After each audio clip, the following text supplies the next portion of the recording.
Сакен Али Мансур Академ бала бақшасына 12 мамыр 2026 жылы келді.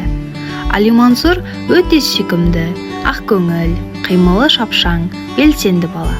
Балабақша өміріне тез бейімделіп, ортаға бірден үйреніп кетті. Топтағы балалармен де, тәрбиешілермен де жақсы қарым-қатынас орната біледі. Әрдайым көңілді жүретін, жүзінен күлкі кетпейтін бала. Кез келген нәрсені сабырмен қабылдап, қиындықтың өзін күліп жеңе біледі. Өзінің жайдары мінезімен айналасына да жақсы көңіл күй сыйлап жүреді. Аяқ-қолы жылдам, тапсырмаларды тез түсініп, белсенділікпен орындайды. Сабақтар мен ойындарға қызығушылықпен қатысып, бәріне ынтамен араласады. Жаңа нәрселерді тез қабылдап, барлығына оңай үйреніп кетеді.